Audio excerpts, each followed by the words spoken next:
Hello and welcome to another episode of the Anti-Agency Podcast. My name is Jason Yormark, owner and founder of Socialistics.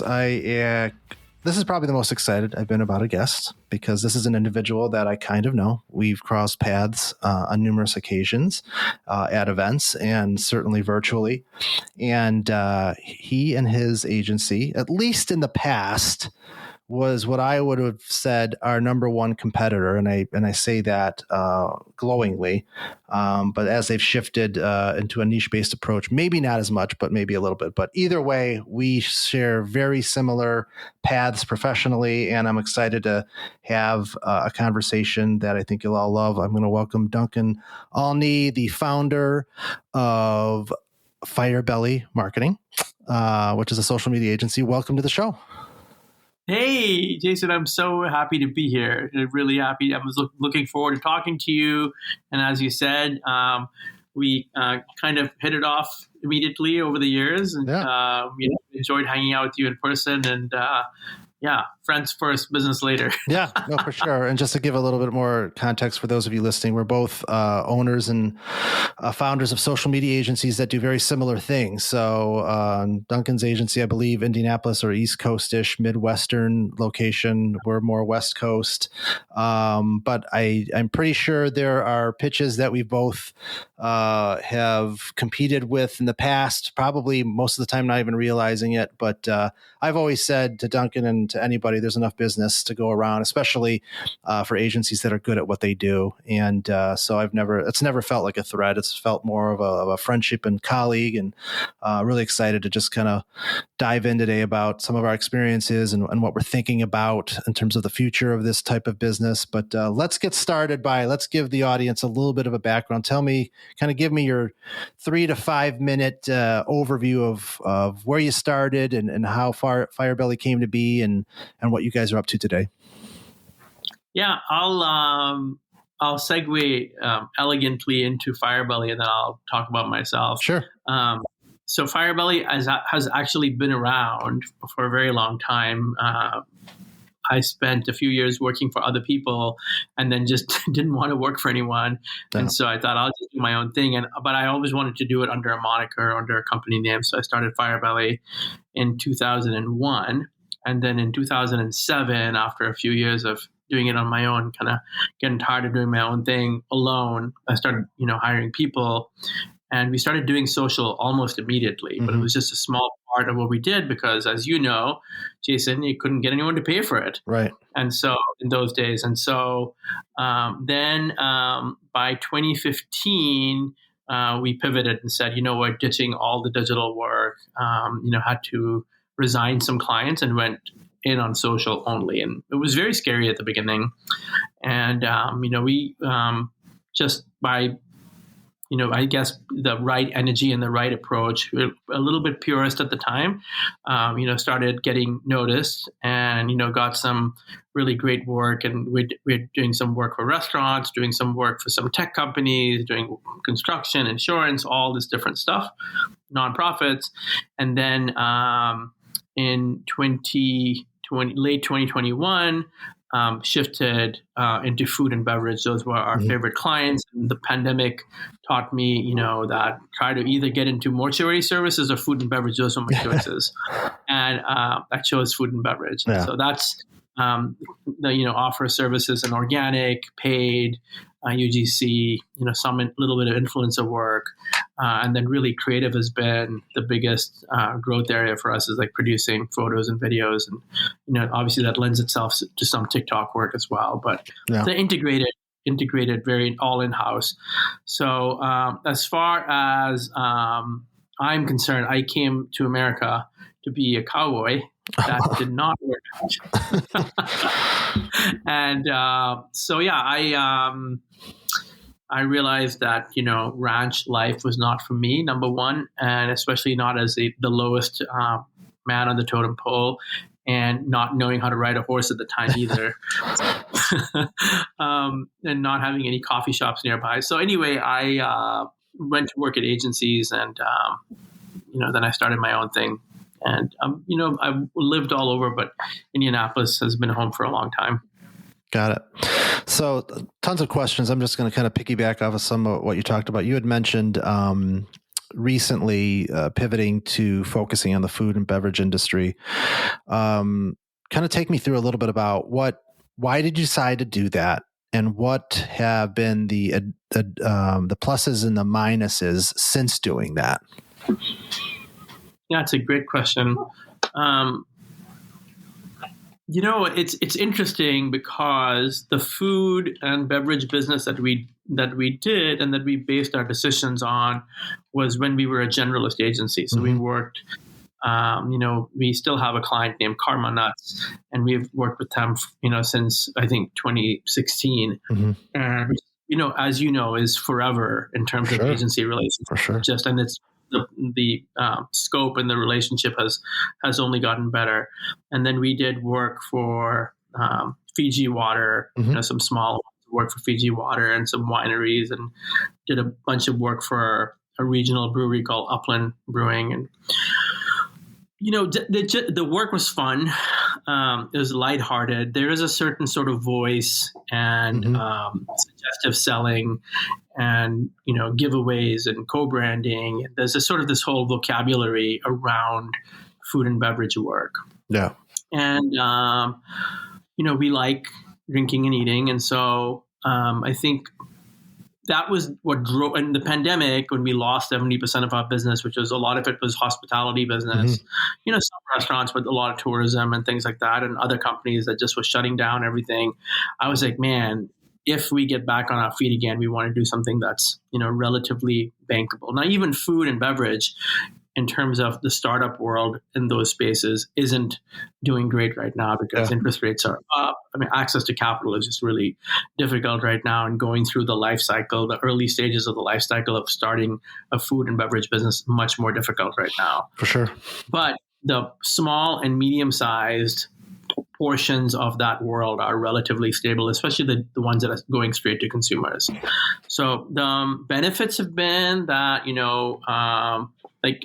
I'm just remembering we had a client that was in the software space, and they were detecting radiation in different places, and they had this technology that could help you. And then we did a crypto based gambling thing, and there was so much learning. It was so difficult to and the personalities were all over the place, and it was a very heavy lift. And of course, no one forced. I'm not crying here.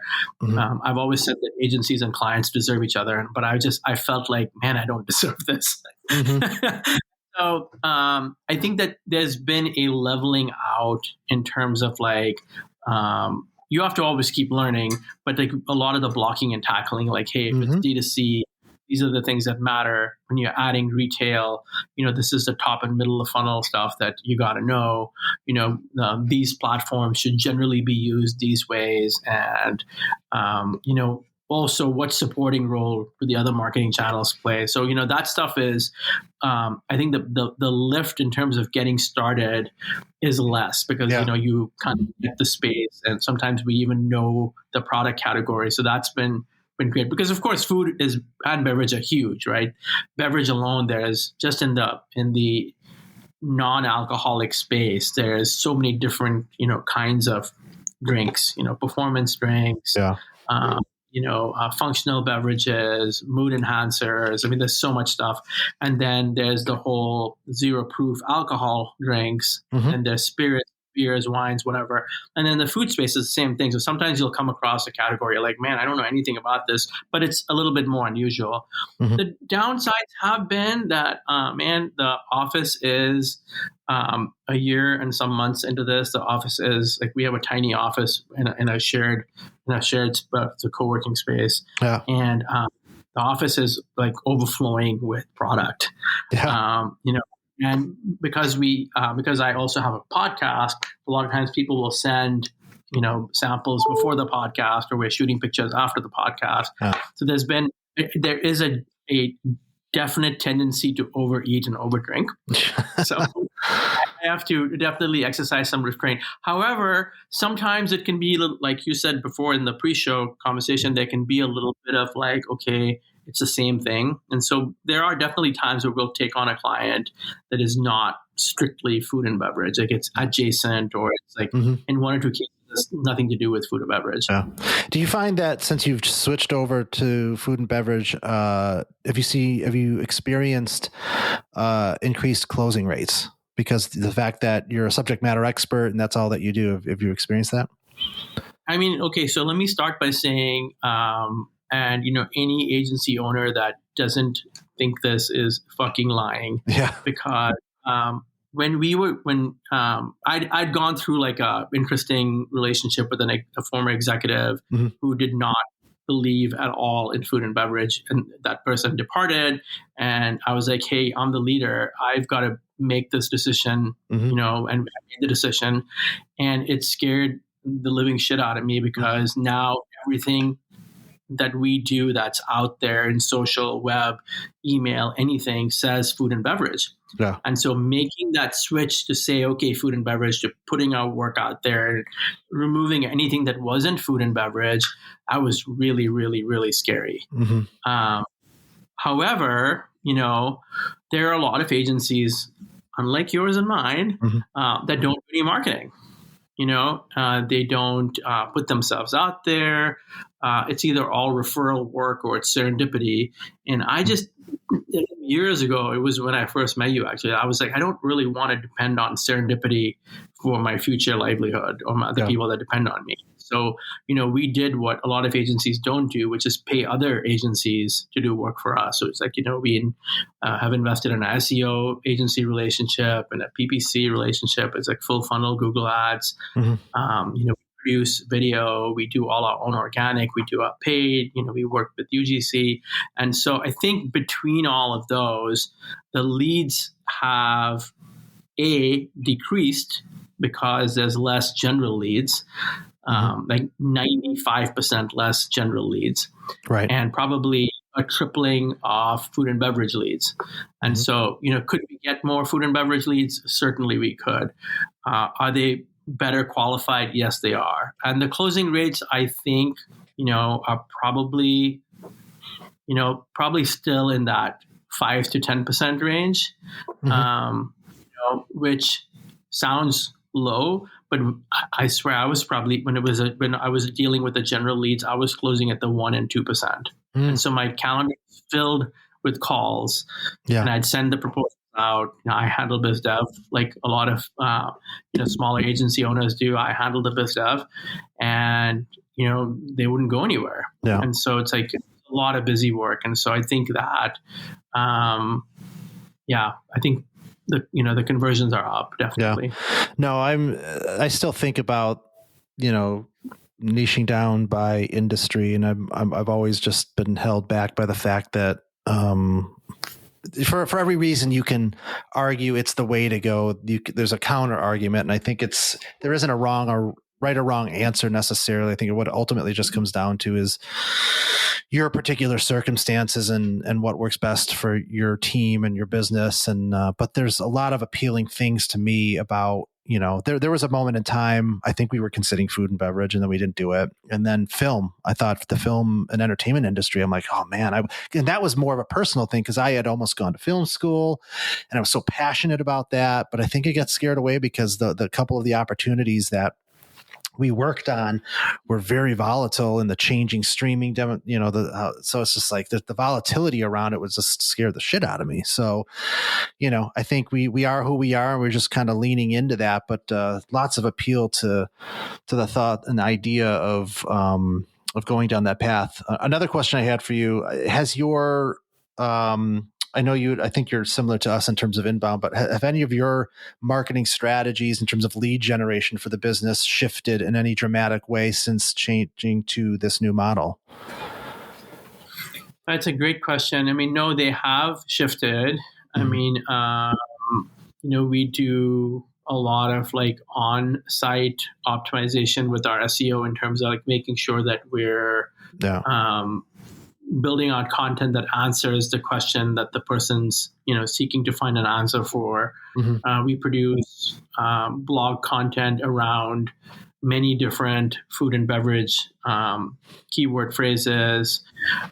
We do, of course, we do the podcast, and the podcast, it's kind of like the podcast is interesting because it's been a really great credibility builder. Sure. I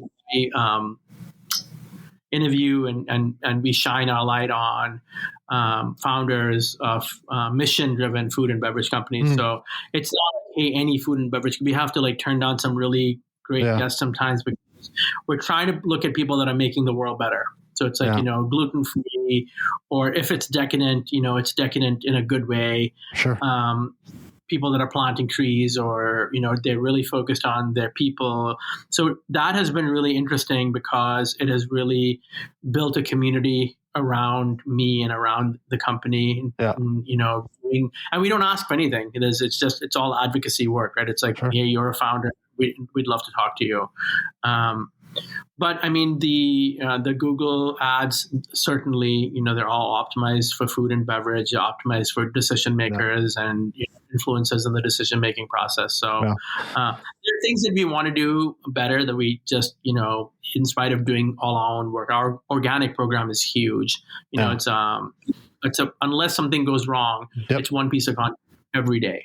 Yeah. So 30 pieces of content, 30 days. Wow. And that's a lot. I mean, especially, and we started a year and some months ago, we were doing 30 videos per month, and it's just so much. Yeah. It's so much. Now we don't do 30 videos anymore. A lot of video. But I mean, it's interesting because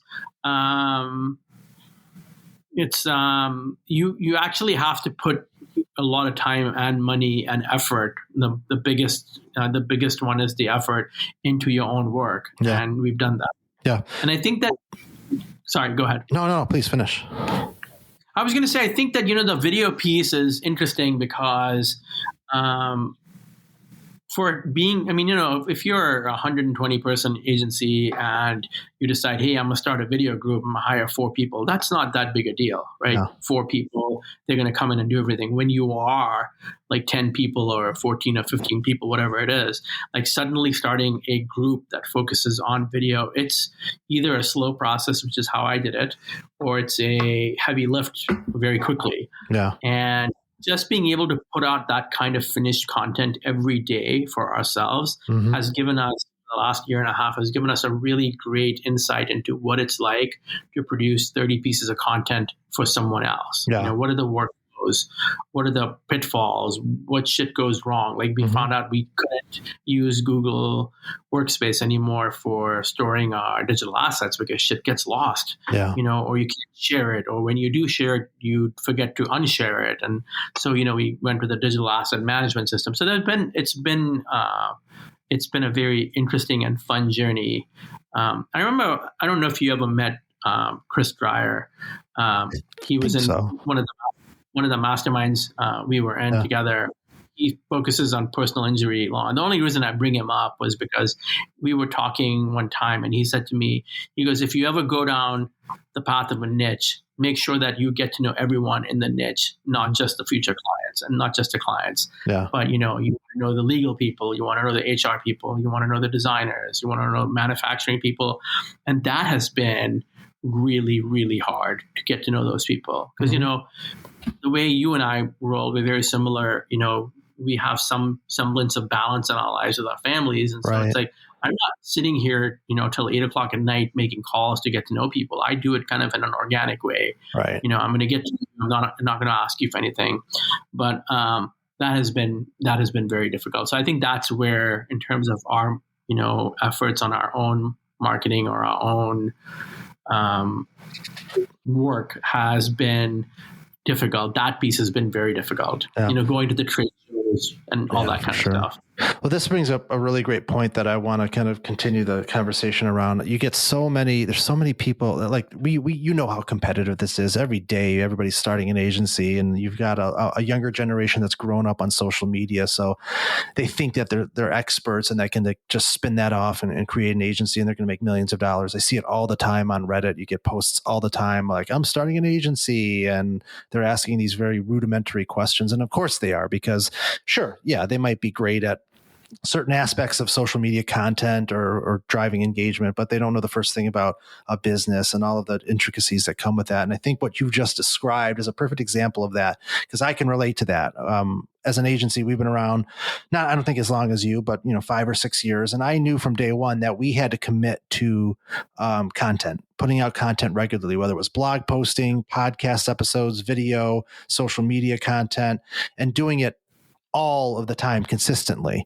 And the sum of those efforts over the years has put us in a position, and this is why we're still an agency. This is why we have survived, because while everybody else is throwing money at Google ads and throwing everything at the quick fix things, the agencies that are really thriving are the ones that have committed for the long game. They've put things out. They're being helpful. They're putting out great content, and over time, that translates to increased search visibility, increased authority, and ultimately somewhat of a predictable pipeline of opportunities that come your way that you're not paying every time they click on it. So we had a lot of organic opportunities because of the sheer volume and dedication and consistency to doing it. And then I think that's what separates the pretenders from the contenders. It's the ones that are really doubling down, putting in the work, and understanding that this is not a get rich quick scheme. So one of the questions I wanted to ask you around that, and if you share to the extent that you're comfortable with, because I think SEO is a really interesting area that we haven't invested a tremendous amount of resources into, at least with a partner, but we have put out a bunch of content. But I think that that's something that we need to take a closer look at. So I'm just curious in terms of what you guys have done as an agency. You've kind of talked about your commitment to content, but are you partnering with an SEO agency? How much are you investing in that? Because I think there's a lot of misconception around that too. People think that, really good SEO is not cheap. So I'm just kind of curious, what you guys have been doing with that and how it's worked out for you. Yeah, I mean, we work with Amplified SEO. It's Scott Johnson's company, and actually they don't even do agency work typically. They focus on SaaS and tech companies. But he's a friend, and so we work together, and it's worked really well. Yeah. And there are things that they do strategy-wise, and then we execute tactically. I mean, it just depends on you. I mean, we have writers on our team, so we can do that. Yeah. But you can expect in my opinion, with SEO, I mean, really it's anything you do with SEO is at least $5,000 a month now. Yeah, for sure. And so I think that's one piece. The Google ad piece, the PPC piece is, depending again on who you're talking to and, what they're doing and how they're doing it and who's doing all the different pieces. Like, for one thing, you have to have content, but even to run ads. But, again, it's a several $1,000, lift. And depending on what you're spending, all those pieces. And the other thing about it is we don't do generalized, Google ads anymore. It's all niche specific. Right. So it's interesting because you're right. I'll just go back for a second. And you may have to bring me back on track, to what you said about it is a long-term business. And I see two sort of like parallels, like maybe there are parallels, maybe like bookends. You see like on the outer ends of outliers. One is the, unseasoned, fresh person, they might be, in their early 20s, or they might be much older, but they're getting into social because, it's the thing to do. There's low barriers to entry, and they're going to get in, they're going to talk about the agency. And I mean, it's a cliche at this point, but, they're going to pose on the boat, or, they're going to be flashing cash. And if you can do it, do it. But that type of approach, where there's a lot of negativity around slamming other people that are doing it, I think there's always been, in the beginning of your career, you're going to challenge the ones that are doing it successfully. So you have to like slay the master to, control. Or the one I've seen recently is, social media is dead, start an AI agency. And it's like, what does that even mean to have an AI agency, right? Because at the end of the day, it's marketing. And, I'll get to the other outlier in a second, but it's marketing, right? So in addition to the entrepreneurship piece, which is supremely difficult, you have to actually know what marketing is. And if you're in SEO, maybe you can get away with just doing the technical work, or if you're, running an ad, you're only doing targeting and you're optimizing campaigns. But in the bigger picture, it is still marketing. It is still advertising and marketing, and you have to get that piece. And if you're not classically trained, you got to learn it. You got to learn it quickly, because otherwise, you may be an agency, but you're not actually adding any value. Yeah. And so I think that's the piece that eludes a lot of people. And at the end of the day, you have to realize, one has to realize that it's about getting people's attention with something that is valuable, potentially valuable to them. You've got to get them engaged. You've got to spur some kind of trial, and then you've got to produce a conversion. And post-conversion, there's still work to be done. So, that sounds so simple, but it's really not. Yeah. No, too many people think that it's easy. And look, AI is a tool, I think that, it's to your point. It's like, it's not going to, you got people panicking that it's going to take people's jobs. And I don't agree. I think it's really just another tool. And I think at the end of the day, companies traditionally that hire agencies at its core, they need expertise, time, and that doesn't change. Like, yeah, maybe they could use AI to make things a little bit easier, but they still don't have the time. They still don't have the resources, and they still don't have the experience to leverage that tool in a way that's going to give them what they need. So I think what it really comes down to is, as an agency, you just need to be plugged into this technology and learn how you can use it effectively in conjunction with that experience and some of those classically trained marketing principles. So totally agree. I agree. I completely agree. Yeah. The other piece I was saying before about the outlier is that there's this agency owner archetype, right, who has gotten into it because they're envisioning this massive payday, right? And so instead of being focused on the clients that they're working on and adding value and building their business that way, their experience is a different one, because it's like, hey, I got to be 100% focused on 3 years trailing profitability, because I'm not being too involved in the business at the same time, which is crazy. How do you do that? Yeah. Because I'm looking for this 8-figure exit. It's like, hey, best of luck to you. Yeah. But I think that the number of people that have those exits, I've been in the same agency mastermind that you and I were in, and in 5 years, I think I've seen 2 exits like that, and there have been hundreds of members. Yeah. It's like, so I don't know. I'm skeptical about that whole hey, you're going to have a great exit if you run this agency. It's like, a lot of people can build agencies, but very few people get that exit. Yeah, most sure. people are trying to get a healthy exit, but it's like, I got a $20 million exit. Well, best of luck. Yeah. So let's pretend for a second, and I'm assuming, because I know I'm going to promote this a little bit on Reddit to get out in front of aspiring agency owners, young or old. So assuming somebody that's listening to this that has some marketing chops, they're coming into it with a little bit of experience, but they know they're wired to be an entrepreneur. They want to start an agency. That's what they want to do. That's where their heart lives, but it just feels so overwhelming. What are 2 or 3 pieces of advice, things that you've learned that you would tell an aspiring agency owner that they really need to be thinking about or focusing on, or just a direction to point them in that's going to lead them to potentially being able to do such a thing? The majority of agency owners that I know are former tacticians, who rose up the ranks and then decided to do their own thing. It's rare to meet someone that started out as an agency owner, launch an agency, because how are you going to get, if you're not the person doing the work, which all of us have done some work or all the work at some point, how are you going to get started, right? Unless you come to the table with a whole bunch of cash, which I can think of one particular agency owner like that. I'm not going to name her name, but where she got a bunch of cash, and so she started it with a whole bunch of people. Unlike most of us that have started, you're doing some work, you got a couple clients, and you hired someone, you hired another person, and you went that way. But even that way, my advice to people that are wanting to get into the agency business is don't. I think I agree. Don't do it. Because 80% of all companies fail in the first year. And I think out of those 20% that remain, I think another 50% of those fail in the second year. So, the odds are stacked against you in general, but, with the agency business, the relevance is a huge deal. Mm-hmm. And it is a young person's business because the hours that you put in, only young people like in their 20s are going to work those kinds of hours.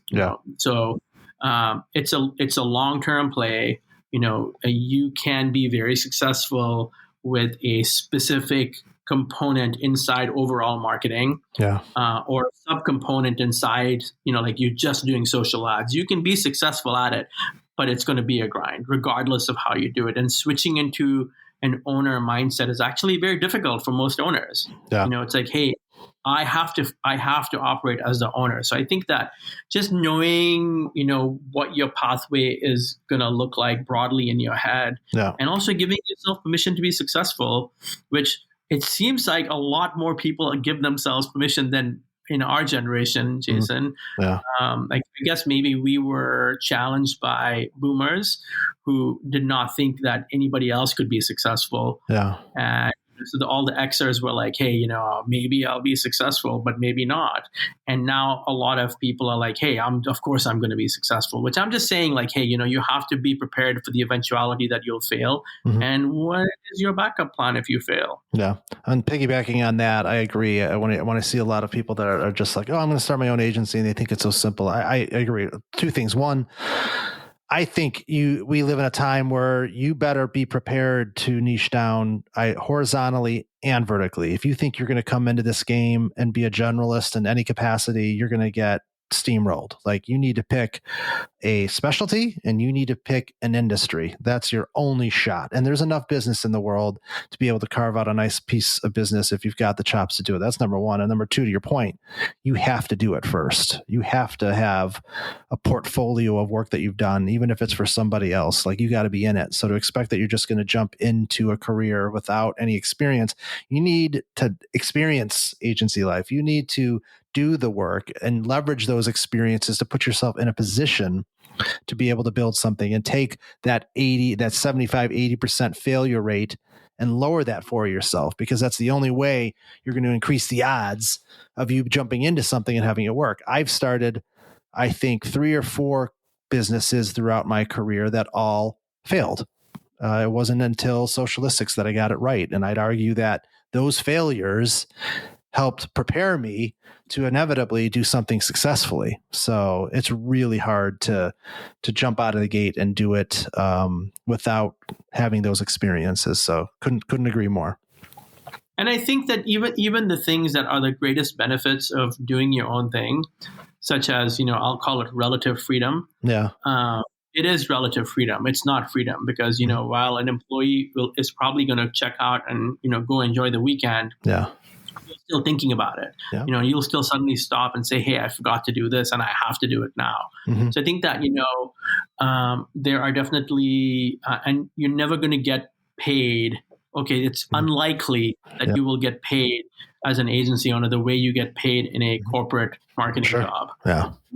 Yeah. So I think that it just depends what your values are. Yeah. And, like finding a job in your mid-50s as an advertising executive, best of luck. Yeah, no, that train is shipped. That for me, I'm like, this better hold on, because I'm going to be working at Walmart if it doesn't at this point, because nobody's hiring an old dude for this sort of thing. So, but at Walmart, we'll have the best greeter ever. Probably, it'd be less stressful too. So, I agree. So, for me, you're right. You're absolutely right. I could get paid way more if I had stayed a traditional path, but for me, my values was freedom. For me is freedom of choice, freedom of, I'm going to work today or I'm not going to work today. I'm going to go see my kid's little league game. I'm not, tied to a desk or a meeting. Time. And I think this is true for a lot of people as you get older. Time becomes more valuable than money. And if you play your cards right and you do things the right way, you can buy yourself more time. And I think a lot of people will take a little bit less money for increased time. And that's how I feel these days. You never know how long you get to, you're going to be on this planet. So every minute counts. And I don't regret, taking that leap. Certainly I'd have more money, I think, but and look, it's all relative. There's plenty of people that, aren't making a lot of money and struggle to make ends meet. And it just depends on what's important to you at any given time. But if entrepreneurship is your path and you want to go down that road, I think you share some really good insights around, what you really need to seriously be thinking about in terms of expectations. So, on that, impact, I'm so sorry. No, impact may be something that you and I share in common, mm-hmm. which is one of the things we share in common, which is like, hey, I'm going to make an impact, Yeah. And part of my compensation is the impact, For sure. Like I'm going to make an impact, and the world would be a poorer place without my work. Yeah. And I think a big part of the reason why I'm at where I'm at is because of that mindset. Like, I genuinely, unauthentically want to help people. I think my greatest strength is also my worst weakness, which is generosity with time, with money, sometimes to a fault. And, at the end of the day, I can live with that. But I think, we could probably be a much bigger agency if we took everything that came our way and told people what they wanted to hear, but that's just not who we are and what we do. So I think our growth and our trajectory as a company has had lots of hills and valleys because we're competing with everybody that's doing those sorts of things. But I think what happens is over time, when people or businesses have bad experiences, when they're told anything just to win the deal, they inevitably find their way to someone like us or you guys that does things in that way, and it sticks. Keeping clients to me is always more important than winning new ones because those are relationships, they're friendships. The work is better because everybody's working with people over an extended period of time, and there becomes likability and trust and love that exists that just makes that agency environment just a better place to live and to breathe and to do the things that we do. So if that means making a few less bucks, then so be it. So what are, before we wrap some things up, one of the things I wanted to ask you to kind of provide some insights to those that either run an agency or are thinking about it. What keeps you up at night these days? When you're thinking about the agency game, the state of social media, what's keeping you up at night? What are you worried about? Like, what are the challenges that you're faced with today and in the near future? I mean, I've actually written an article that will be coming out in Adweek in a few weeks about how permission-based marketing has kind of gone awry. Mm-hmm. I remember, 20 years ago when Seth Godin first wrote about permission-based marketing and how, hey, I'm going to opt in, and that system is abused. Mm-hmm. That system is abused. There's a lot of shaming with, hey, are you sure you don't want to opt in for this? There's a lot of fear. They make, a lot of sites make your life very difficult so that you don't accept all the cookies. And they'll say things like, the optimization experience requires you to accept all cookies, and then they say they're not going to target you with stuff, but you do get targeted with stuff after you've said, so I think that kind of like there seems to be this sort of overly, I remember this is sort of like, this has its genesis in the late 2000s where it was all about results, results. And it's like, hey, nobody's asking about the process. It was all about the results.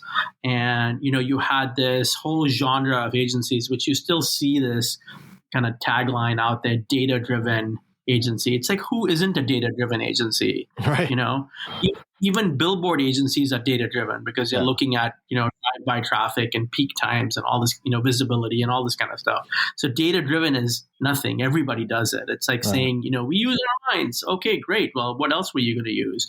So I worry about the fact that we're so focused on the results that, we ask, there's a lot of agency owners, it's like, hey, you have come to work at this agency and you're going to make this comp, you will work on the weekend. Mm-hmm. You will work a 14-hour day. Yeah. You will not have a personal life, and to me, those kinds of things, it's the ethics of it. It's like, how are you putting people first? Mm-hmm. You're not concerned about their privacy, really. You're saying you're concerned, you're not concerned. And you're not concerned about their well-being. And those two things, to me, again, it comes down to ethics, but yeah. That's what keeps me. I mean, I also worry that, I lead a pretty balanced life. But being a founder, I worry that, hey, I got to get enough sleep. So I try to. My sleep hygiene is pretty good. I try to sleep at least 7 hours. I work out first thing in the morning. I take downtime. I take family time. I put stuff back into my brain, but. Yeah.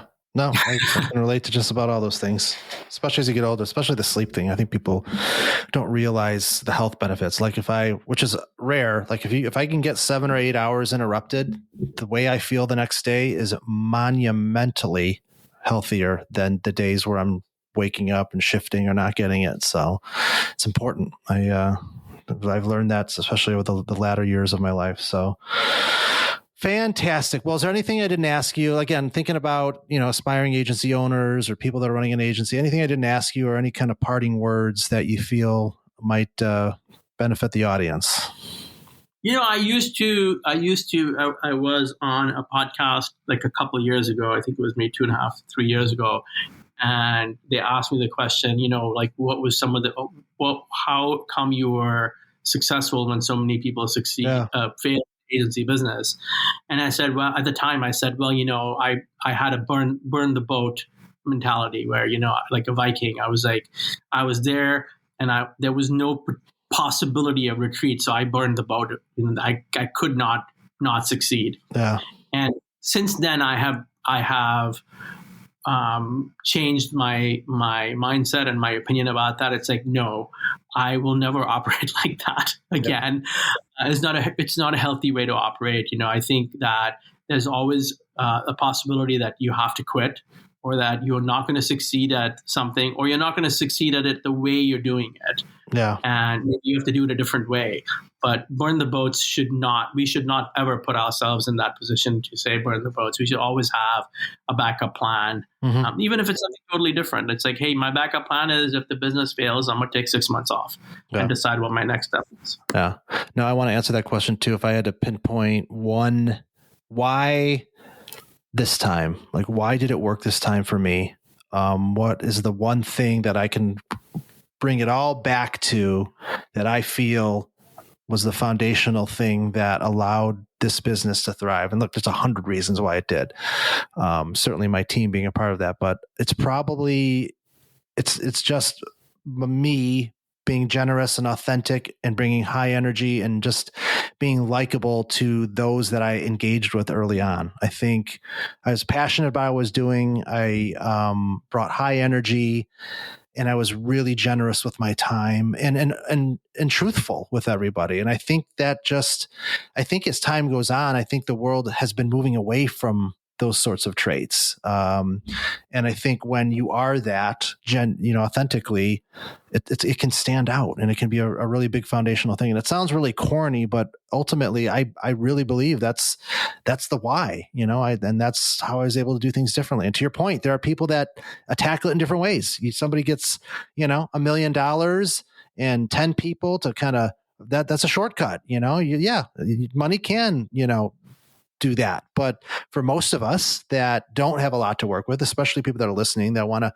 start something, but they maybe don't have it's that, and you got to be patient because it doesn't happen overnight. So to me, that's the one thing that really probably foundationally led us to where we're at, and continues to allow us to continue to thrive enough to live this life. So, yeah, I mean, and I want to thank you for, you are a super sincere guy. I've known that from the beginning, and you are making the world a better place. And you're also, your truthfulness and your vulnerability are just exceptional. And I've always been drawn to that part of you. Well, I appreciate it, and the feeling's certainly mutual. I think it's a big reason why you and I have stayed in contact. Maybe not as much as I would like, but we're busy people. But I think when two people connect in that way, nothing can really prevent them from staying connected in some capacity. So But this could have easily been a 3-hour podcast, but I don't think I've earned it yet. So maybe someday in the future, when this podcast gains some steam, I'll bring you back on for a lengthier conversation. But really great stuff. I love talking with you offline and on. And before we wrap things up, tell everybody where they can find you, what you're doing, all that good stuff. Yeah, thank you again so much. Sure. Duncan Alney, Alney, on LinkedIn is probably the best way to find me. And my company is firebellymarketing.com. And we've got all the socials. They're either Firebelly Marketing or We Are Firebelly. And I'll look forward to connecting with you.